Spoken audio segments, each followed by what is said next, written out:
I attempted several tops. One of them I actually managed to finish. I have a terrible time with the birch dowels. I usually use maple dowels instead, but it does turn, especially if I'm right-handed.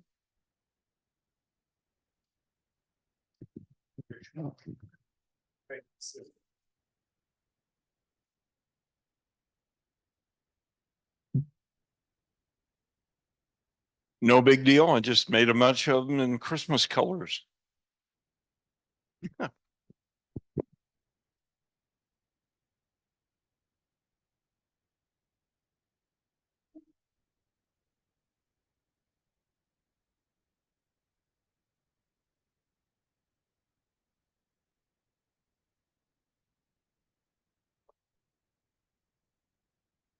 look for style over substance because I'm really bad at turning tops. They don't really turn too well. Well, they turn fine. They just don't spin very well. But they're big enough, so I think they'll fit the category for the Santa's workshop.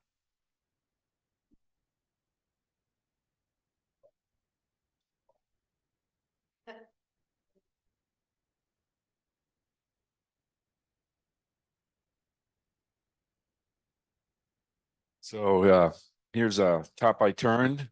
The only thing that is special about this top is I found it underneath the car seat when I was cleaning things out and needed a top. Just happened to have found it. I don't paint on it. I didn't carve on it, or intentionally, at least I didn't chatter on it. So that's it.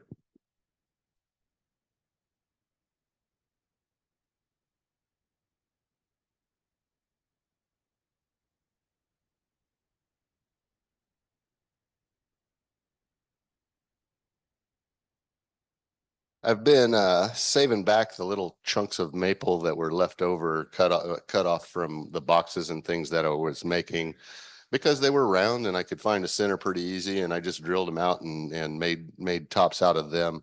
So several of these are just made out of the remainers, which would literally be thrown away most of the time from those cutoffs.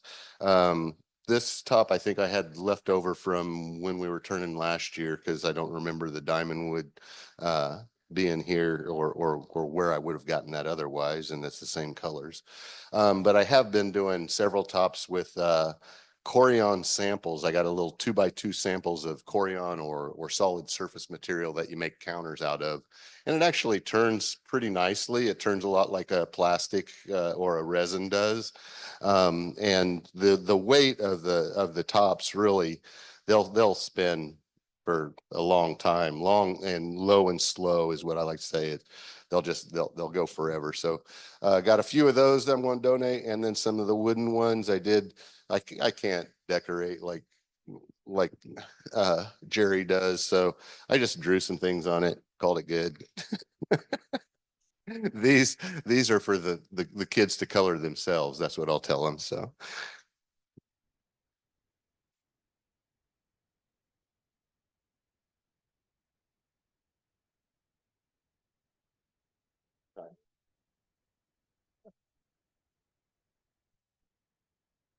I'm still getting my style on turning woods. And what I found out is I can turn the shape of a top and other people can turn it, but I can't turn the top. So somebody else has to do it.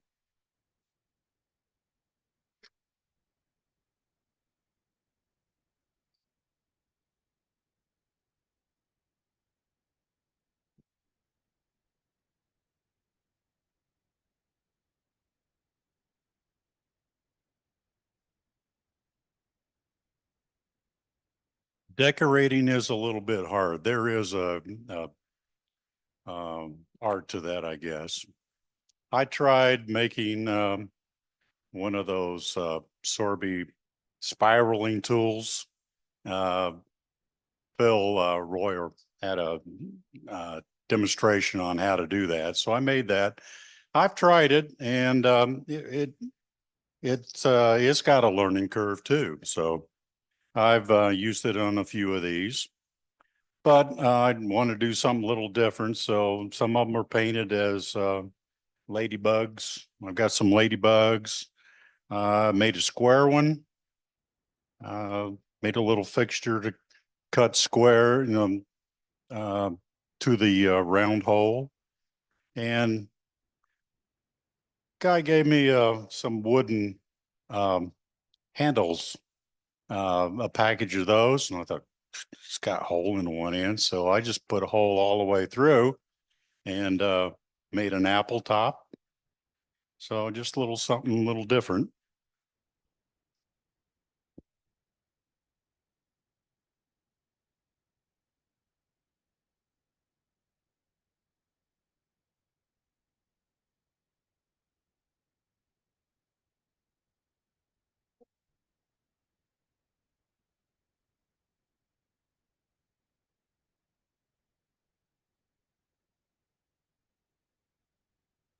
Well, you can see I'm not too good at decorating. Um, but I made several out of I got a few of them that I made out of the dowels survived. And then I made some out of the bat cutoffs that I had. So some of them actually turn. And then I think Linda made these three. So, and then I tried to do the wet paint and let it spin. But the paint would dry too fast to get a good spin on it. So that's what I have.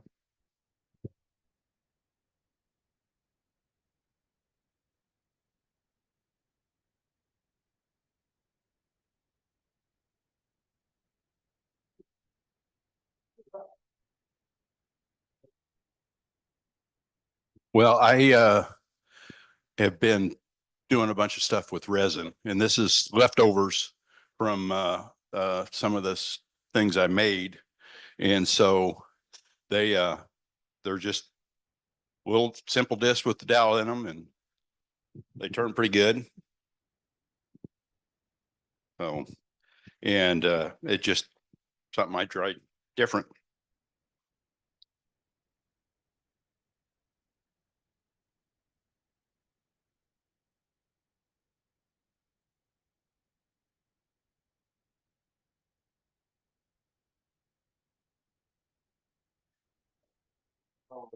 So we just need to find somebody trustworthy to pull this ticket out, and somebody's gonna be very excited here.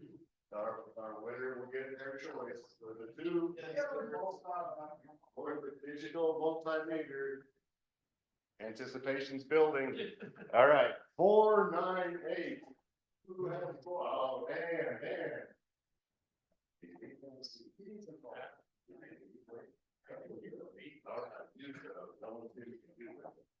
All right, Dan got our winner tonight. Let's move on then to our show and tell table. So if you got something in for show and tell, go ahead.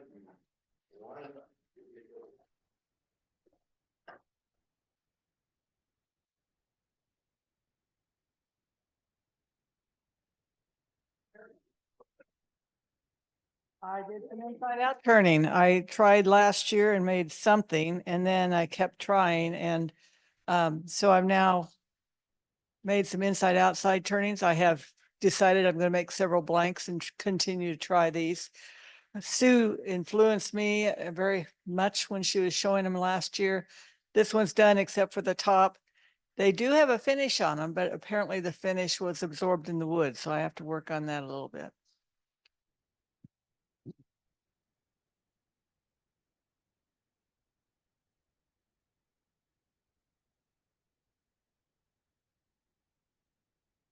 These are out of the kits made by Ron Brown. He makes these laser cut insert type thing. And the only secret of this one is you have to have your core, because all he sells is the little emblem here. You have to make your core absolutely square, because otherwise the windows will turn off.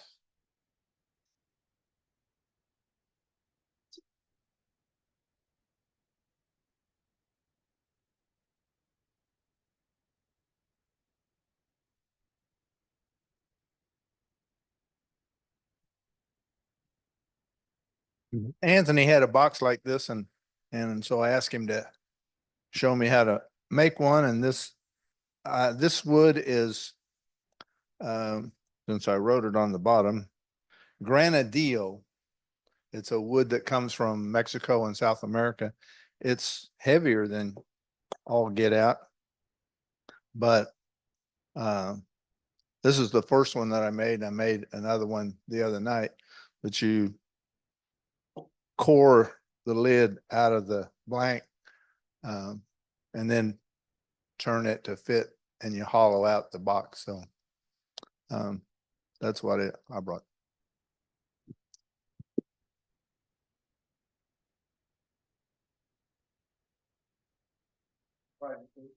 Oh, I love that stuff. Yeah, but when this is finished, you don't hardly need anything on it. If it's finished, it's done.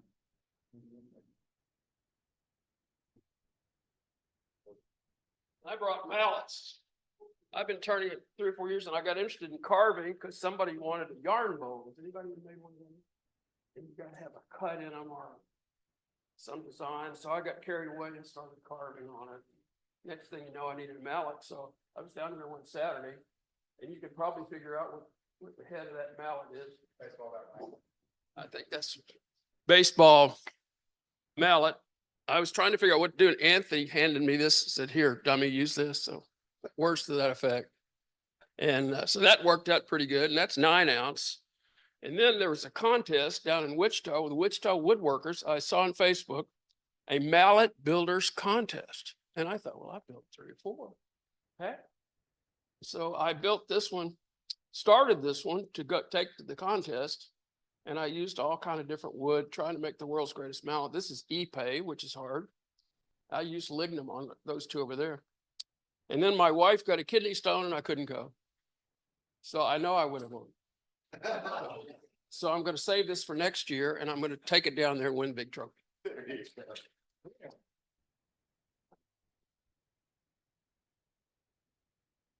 You need to give the microphone back. Oh, I'm a lawyer, you know. If somebody gives me a microphone, they'll never get it away from me.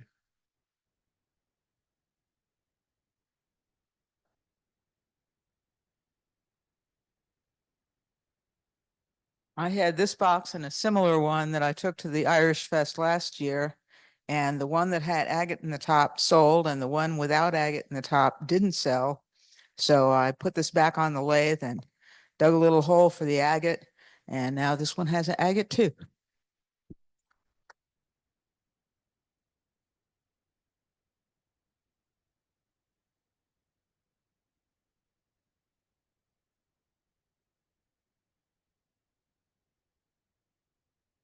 I'm not sure why I made this, but it was a challenge. First, you might ask the question, what's the difference between this and a deep vase? A lot of safety. This thing, if you look on my left hand, I have confirmed that if those things hit you when they're coming around, they leave a pretty nasty blow. Okay, so this started out as a oak burl down by Springfield, and I bought another burl from the guy that had it. Anyway, so he sent me a picture and said, would you be interested? And of course I said yes, but the burl part of it is very much integrated into the base and the sides of it. So the issue is you put this on a lathe with a face plate, a little square face plate, so it stays out of the way. And then this piece is an add-on because when I got through, if you pushed on it a little bit, it fall over. And that's not a good design feature. So we started turning and I figured out pretty much that you couldn't turn all the bark away. It was just going to be a feature. And so turning the outside is no problem. That's just like doing anything you'd like to do in terms of fixing the shape. And you get out and you have to say, well, you got to stop because you're going to run out of wood and it won't look very good with a hole in it.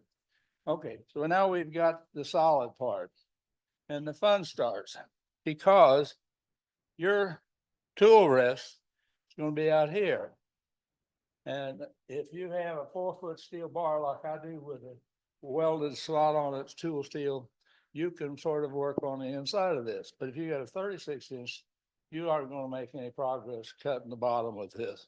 So after a little while, I decided that a 4-inch burr on a hand, a grinder, take all the shields off, missile safety, and basically, since this is mounted, let's put it this way, this is now mounted on the lathe, so it's manageable, right? And you take the burr on your grinder and this, and you rotate that very carefully. And effectively, you turn out just like you'd be turning with a tool. And that's how a good bit of the wood got taken out, because this started out as a diagonal cut burl tree. And the burl was a lump off the bottom edge of the tree down here. And then that's how I got this circle, was to cut this so that this tip rotated in about a 10-inch circle. And then that set the whole shape for the interior.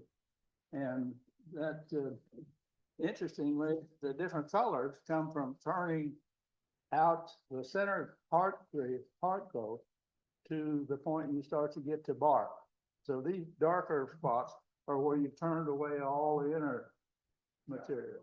And so you have to be able to, for the few spots look like a feature, and no inner material don't look too well because bark is bark. And the burl was located in the center. So it had to be turned out carefully, and that's where the next piece of information comes.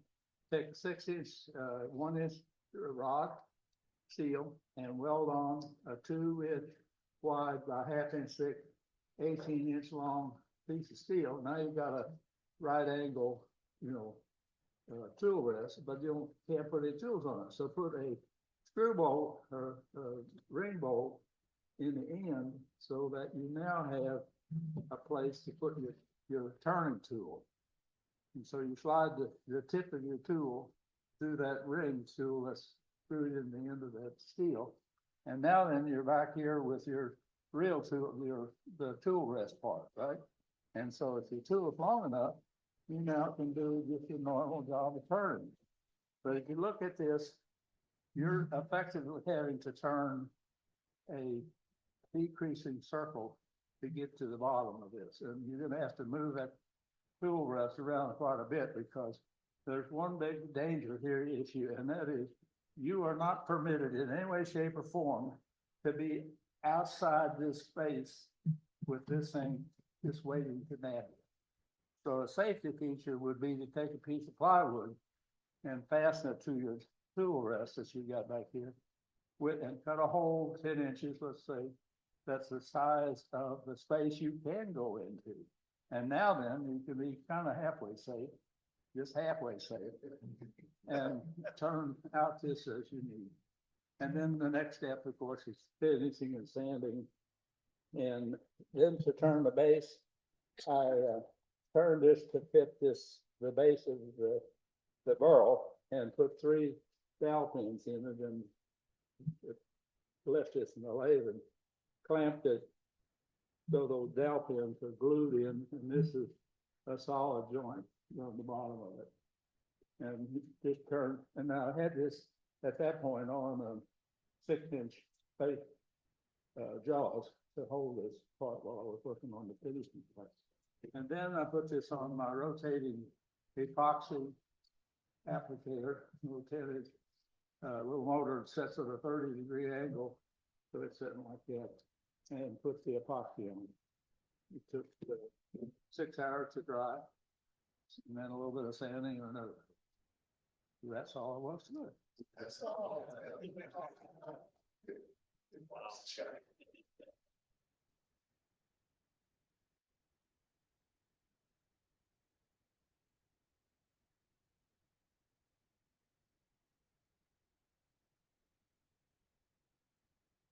This urn is something I styled after a Japanese temple. I think you can see the picture up above. And of course, it doesn't look exactly like it, but it's called toji, It's in Kyoto. It's supposedly built around 700 AD.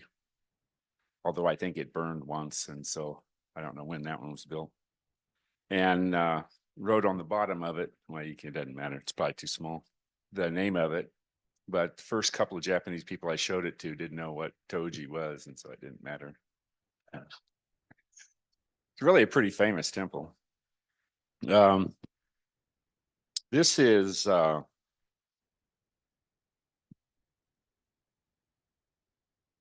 it's never going to work. We're done with. We're not done with it. Okay. There we go. Okay, there we go. This is a foxtail palm nut shell, and it's quite thin. I was able to get it in the chalk, cut the end off, and then pull the nut out. About half of the nuts are rotten and half of them are solid. I got one out solid, and I'm going to turn it probably before next month to find out what it looks like. Because this is so thin, you can't chase thread in it. So what I did was glued a piece of corn cob onto it and cut a 16 PPI thread on it. And that's what I put the lid on with.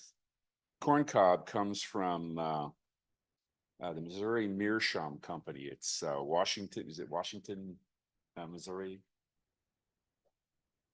And so Missouri Meerschaum is a corn cob pipe maker. It's been there about 120 years or something. And they have bred their own corn, so it's a little stiffer than a normal corn cob, and it threads pretty well. Just because I could do that, I decided to do another one. Now this is the second time I've made a corn cob box. I took it, the first one to them. I met them in a pipe show.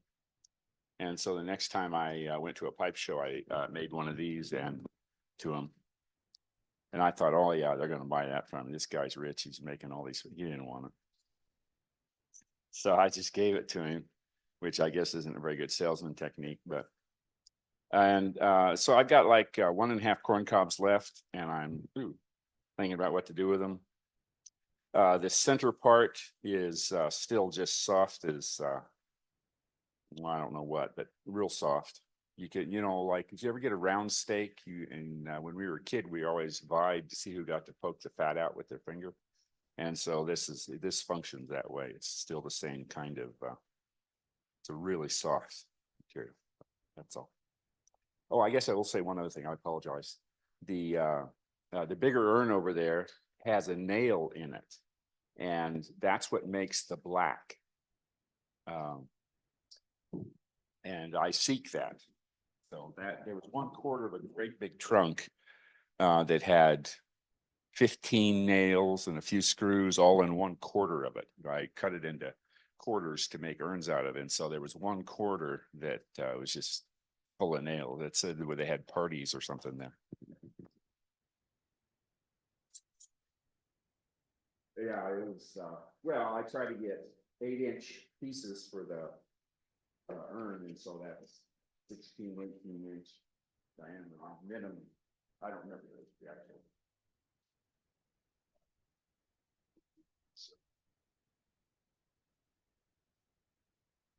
Thank you, Anthony.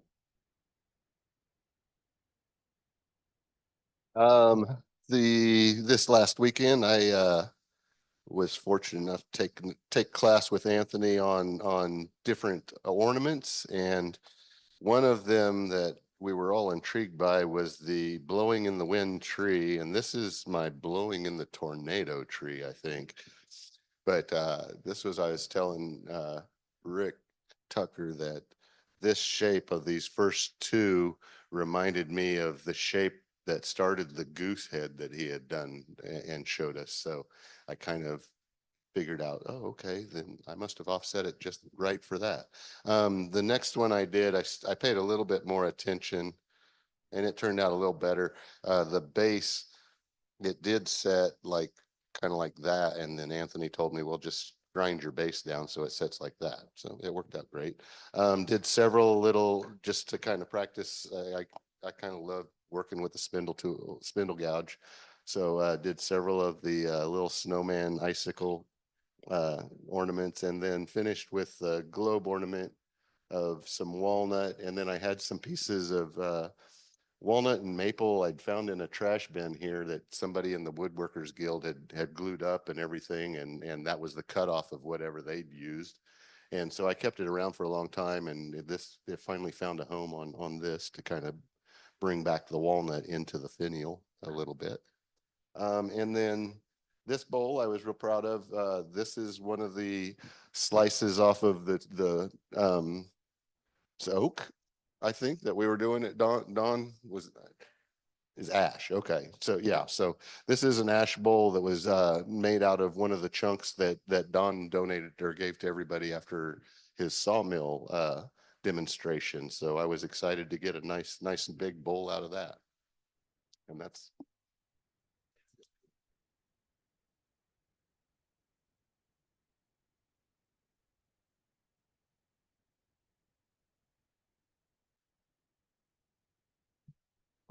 I am excited to see a nice big group. Very last full meeting that we got this year. I'm looking forward to seeing a lot of you at the holiday party in December. So watch for an email for RSVP numbers. Think of a good side that everybody will like, and we'll hopefully see everybody there. Elizabeth, we're going to get you home 4:10 tonight. So, but thank you for coming, and we'll hopefully see all of you next month. And please sign up for next year. We need all you guys back. So I hope to see all of your names back on the list for next year. Thank you all.